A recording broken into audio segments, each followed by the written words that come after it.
Iron ডোম ভেদ করে Tel Aviv ও হাইফায় ইরানের ভয়াবহ ক্ষেপণাস্ত্র হামলা, 2 জন নিহত, ব্যাপক ক্ষয়ক্ষতি।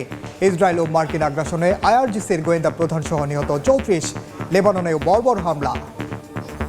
24 ঘন্টার মধ্যে হরমুজ খুলে না দিলে ইরানকে ধ্বংসের হুঁশিয়ারি ট্রাম্পের। যুক্তরাষ্ট্র ও ইসরায়েলের জন্য প্রণালী আর কখনোই আগের অবস্থায় ফিরবে না, পাল্টা হুঁশিয়ারি তেহরানের। গাজায় আবারও দখলদার বাহিনীর হামলা, 4 ফিলিস্তিনি নিহত। ইসরায়েল যুদ্ধবিরতির শর্ত না মানলে নিরস্ত্রীকরণ নিয়ে কোনো আলোচনা নয়, সাফ জানালো হামাস। ইসরায়েলের তেল আবিব ও বন্দরনগরী হাইফায় ভয়াবহ ক্ষেপণাস্ত্র হামলা চালিয়েছে ইরান। এতে ব্যাপক ক্ষয়ক্ষতির পাশাপাশি নিহত হয়েছেন 2 জন। অন্যদিকে ইরান জুড়ে অব্যাহত রয়েছে মার্কিন ও ইসরায়েলি আগ্রাসন। আইআরজিসির গোয়েন্দা প্রধান সহ নিহত হয়েছেন 34 জন।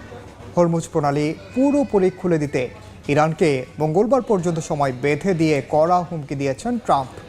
জবাবে তেহরান বলেছে, যুক্তরাষ্ট্র ও ইসরায়েলের জন্য প্রণালী আগের অবস্থায় আর কখনোই ফিরবে না।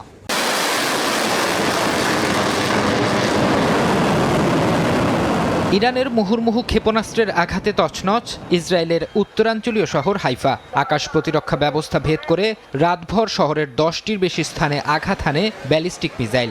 এতে কয়েকজন হতাহতের খবর পাওয়া গেছে। ইসরায়েলের মধ্যাঞ্চল ও রাজধানী তেল আবিবেও নজিরবিহীন হামলা চালিয়েছে ইরান। হামলায় পেতাহ তিফকা, গুশদান ও বনিব্রাক এলাকায় বহুতল ভবনে ক্ষয়ক্ষতি হয়েছে, আহত হয়েছেন বেশ কয়েকজন।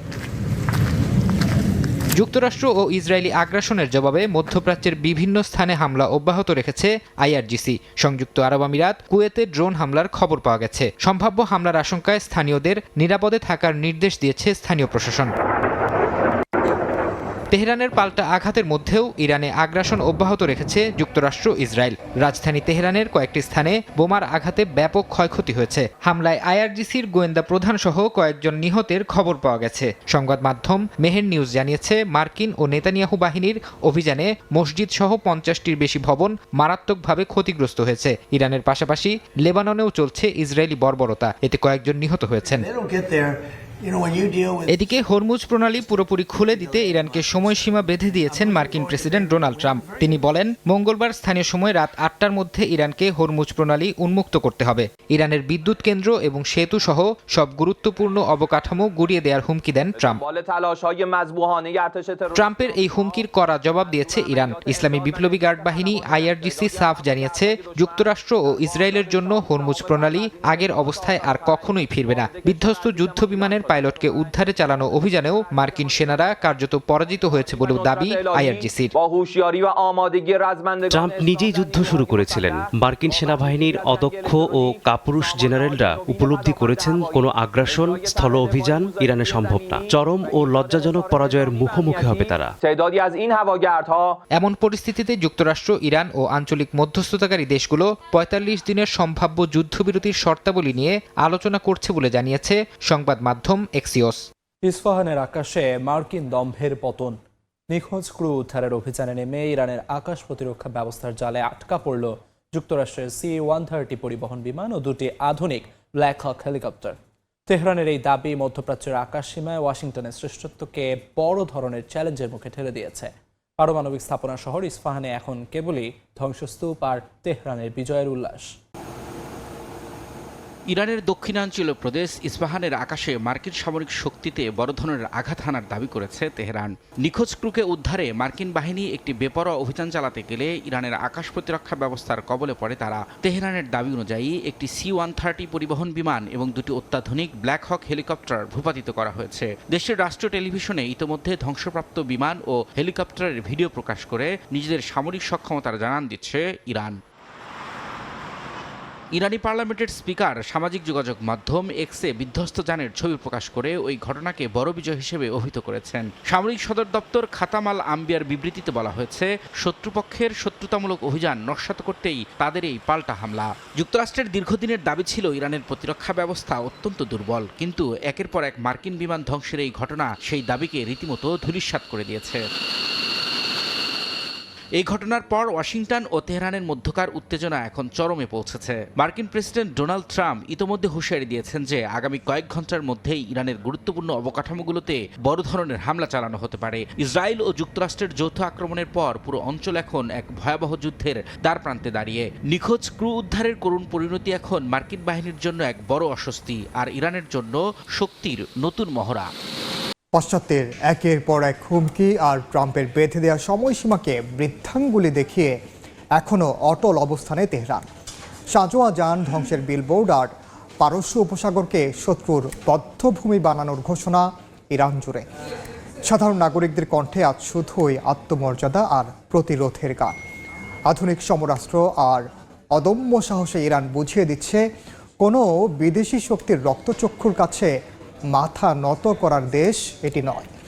প্রযুক্তিতে শ্রেষ্ঠত্ব আর রণকৌশলে শ্রেষ্ঠত্বের লড়াইয়ে ইরান এখন মধ্যপ্রাচ্যের এক অপরাজেয় দুর্গ। তেহরানের প্রতিটি মোড়ে এখন ডোনাল্ড ট্রাম্পের হুমকির বিপরীতে প্রতিরোধের প্রতিচ্ছবি। বিলবোর্ডগুলোতে ধরা পড়ছে মার্কিন সামরিক শক্তির পরাজয়ের দৃশ্য। সোমবারের তথাকথিত ডেডলাইন নিয়ে ইরান বিন্দুমাত্র বিচলিত নয়, বরং নিজেদের আকাশ আর সমুদ্র সীমাকে সুরক্ষিত করতে সর্বোচ্চ সতর্ক অবস্থায় রয়েছে দেশটির সামরিক বাহিনী। সাধারণ মানুষ মনে করেন ইরানের অভ্যন্তরীণ বিষয়ে হস্তক্ষেপ করার অধিকার কারণেই, আর এই শ্রেষ্ঠত্ব বজায় রাখতে তেহরান যে কোনো ত্যাগ স্বীকারে প্রস্তুত। তারা আমাদের অবকাঠামো ধ্বংসের ভয় দেখাচ্ছে, কিন্তু আমরা আমাদের মাতৃভূমিকে আগলে রাখতে জানি। ইরান কোনো সাধারণ দেশ নয়, যে কেউ এসে তা দখল করে নেবে। আমাদের দেশপ্রেম আর আধুনিক প্রতিরোধের সামনে যে কোনো বিদেশি আগ্রাসন ধুলোয় মিশে যেতে বাধ্য। যুদ্ধের ডামাডোলে ইরান যে কেবল সামরিকভাবে শ্রেষ্ঠত্ব তা নয়, বরং স্নায়ুযুদ্ধেও তারা বিশ্বকে পথ দেখাচ্ছে। যদিও অনেকে কূটনৈতিক সমাধানের কথা বলছেন, কিন্তু দেশের স্বার্থে দাঁতভাঙা জবাব দেওয়ার মানসিকতা তেহরানের ঘরে ঘরে। জ্বালানি ক্ষেত্র কিংবা বিদ্যুৎ কেন্দ্র, যেখানে হাত দেওয়া হোক না কেন, ইরানের পাল্টা আঘাত হবে কয়েক গুণ বেশি শক্তিশালী। দেশটির সংবাদপত্রগুলোতে আজ কেবল একটি সুর, শত্রু যদি এক পা বাড়ায় তবে ইরান তাকে 10 পা পিছিয়ে দিতে সক্ষম। যে কোনো হামলার জবাব দেওয়ার অধিকার আমাদের আছে, তবে বিষয়টা এমন নয় যে সবকিছু হামলার মাধ্যমেই দিতে হবে। সবচেয়ে ভালো হয় যদি আমরা কূটনৈতিক পথে এগিয়ে গিয়ে সমস্যার সমাধান করি। আমরা চাই না তারা আমাদের সব ধ্বংস করে দিক বা আমরাও তাদের ক্ষতি করি।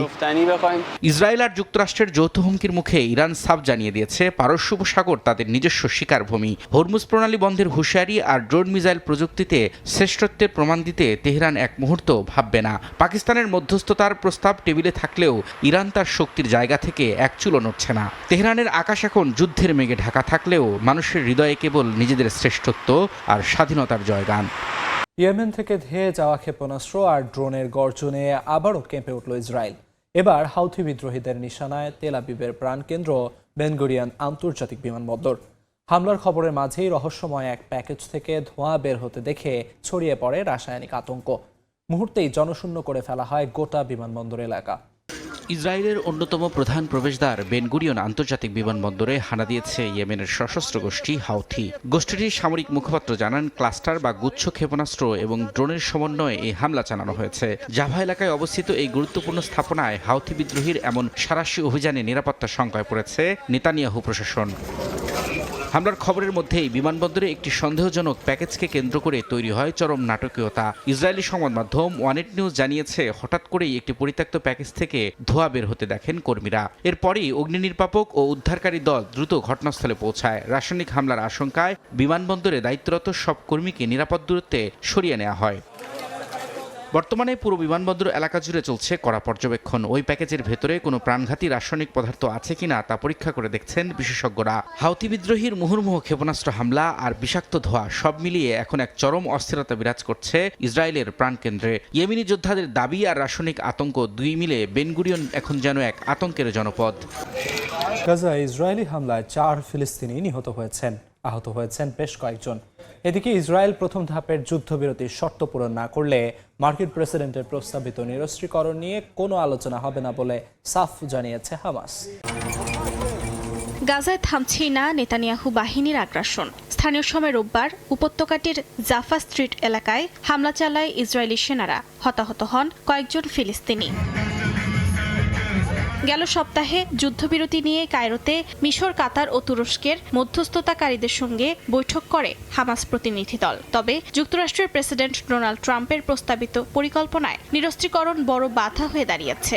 রোববার হামাসের সশস্ত্র শাখার মুখপাত্র জানান, ইসরায়েল প্রথম ধাপের যুদ্ধবিরতির শর্ত পূরণ না করলে নিরস্ত্রীকরণ নিয়ে কোনো আলোচনা হবে না। তিনি বলেন, অস্ত্রের বিষয়টি জোর করে তোলার চেষ্টা গ্রহণযোগ্য নয়। গেল বছরের অক্টোবরের যুদ্ধবিরতির পর থেকেই হামাস ও ইসরায়েল একে অপরকে চুক্তি ভঙ্গের জন্য দোষারোপ করছে।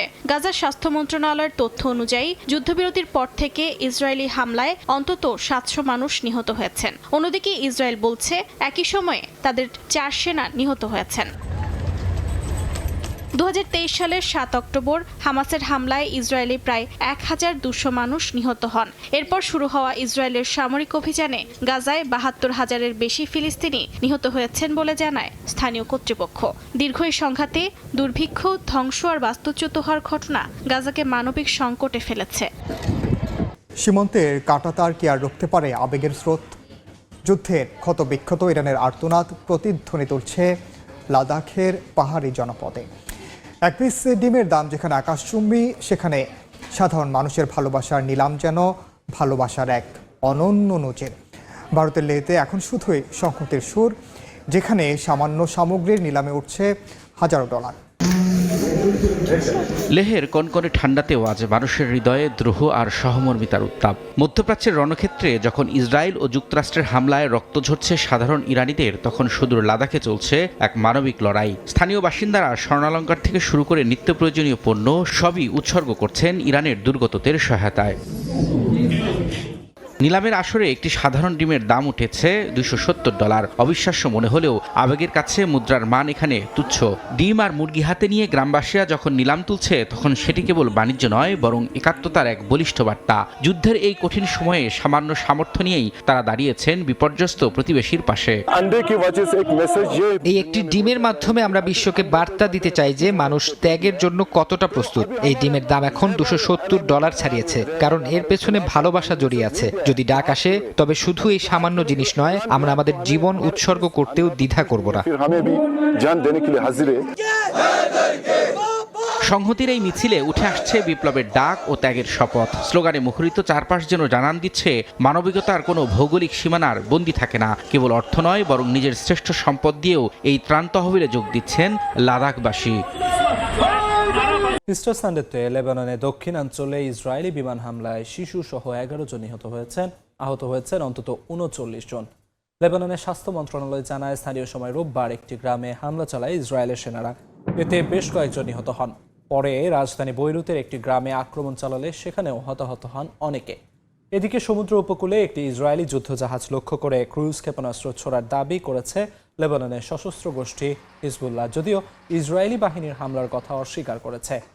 এ পরিস্থিতিতে আলোচনার আহ্বান জানিয়েছেন লেবাননের প্রেসিডেন্ট। তিনি বলেন, গাজার মতো ধ্বংসযজ্ঞ থেকে দক্ষিণ লেবাননকে রক্ষা করতে কূটনৈতিক সমাধান জরুরি।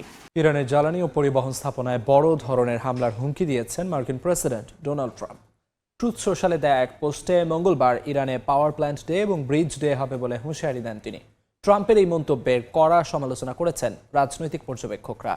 এমন বক্তব্য কূটনৈতিক শিষ্টাচারের চরম লঙ্ঘন বলে প্রতিক্রিয়া জানান তারা।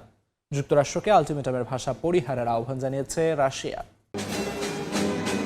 স্থানীয় সময় রোববার নিজ প্ল্যাটফর্ম ট্রুথ সোশ্যালে আক্রমণাত্মক পোস্টে মার্কিন প্রেসিডেন্ট ডোনাল্ড ট্রাম্প সরাসরি ইরানের জ্বালানি ও পরিবহন অবকাঠামো লক্ষ্যবস্তু করার হুমকি দেন। ইরানকে দেয়া নিজের আলটিমেটামের দিন, সময় ও ক্ষণ সুনির্দিষ্ট করে দেন ট্রাম্প। পারস্য উপসাগরের হরমুজ প্রণালী পুনরায় খুলে দেওয়ার জন্য তিনি যুক্তরাষ্ট্রের সময় মঙ্গলবার রাত 8টা পর্যন্ত সময় বেঁধে দিয়েছেন।